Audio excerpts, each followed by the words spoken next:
Il y a des phrases comme ça qui contiennent à elles seules toute une vie de sagesse.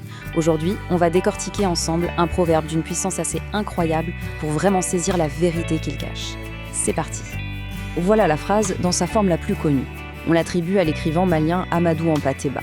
Il faut savoir qu'elle vient d'une culture où la tradition orale est centrale, où les anciens sont de véritables gardiens de la mémoire. Et là, l'image, elle est saisissante, non ? Et même une fois traduite, l'image reste tout aussi forte. On a cette double idée. D'abord, une personne vue comme une bibliothèque, et ensuite, la mort, comme un incendie qui ravage tout. C'est exactement ça qu'on va explorer maintenant. Commençons par la première partie de la métaphore. Pourquoi cette comparaison ?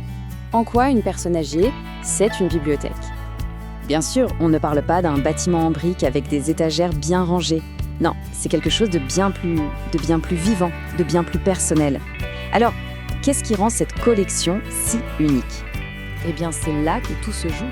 La différence est énorme. Une bibliothèque classique, ça contient des faits, des dates, l'histoire officielle. La bibliothèque d'une vie, elle, est faite d'histoires qui n'ont jamais été écrites, d'une sagesse qui a été vécue, de souvenirs liés à une odeur, à un son, bref, toute cette nuance personnelle qui passera toujours à travers les mailles des archives. Et pour que ce soit plus concret, imaginez un peu ce qu'on trouve dans ces livres. Ce ne sont pas des volumes reliés, non ? C'est une recette de famille que personne n'a pensé à noter, une berceuse dans un dialecte qui se perd, ou le geste précis d'un artisan pour travailler le bois. Chaque élément est un chapitre qui n'existe littéralement nulle part ailleurs. Voilà le point essentiel en fait. Chaque personne âgée est la conservatrice de sa propre collection. Une collection qui n'a jamais été copiée et qui ne le sera jamais. C'est un exemplaire unique. Bon, maintenant il faut aborder la partie la plus dure, la plus sombre de l'image, l'incendie. Parce qu'il ne s'agit pas juste de la fin d'une vie, il s'agit de la nature même de cette disparition. Le feu, ici, ce n'est pas juste une métaphore poétique. Ça représente vraiment une perte totale, absolue. Une destruction si complète qu'il est impossible de récupérer quoi que ce soit des cendres. Et la dure réalité, c'est ça. Pour cette bibliothèque de souvenirs et de savoir, il n'y a pas de sauvegarde dans le cloud, pas de copie de secours, pas de deuxième édition. Il n'existe que l'original, c'est tout. Cette phrase résume parfaitement la finalité de la situation. Aucune reconstruction n'est possible. Les histoires, les chansons, les savoir-faire, tout a disparu. C'est la nature tragique de cet incendie. Quand on relit la fin de la phrase, c'est comme une bibliothèque qui brûle, on sent vraiment tout le poids de cette destruction. C'est l'image d'une perte culturelle et personnelle immense qui se produit, silencieusement, à chaque instant. Mais alors, est-ce qu'on doit juste être triste ? Est-ce que ce proverbe est seulement une lamentation ? Ou est-ce qu'il y a autre chose derrière ? Un message, peut-être ? Et c'est là que tout bascule.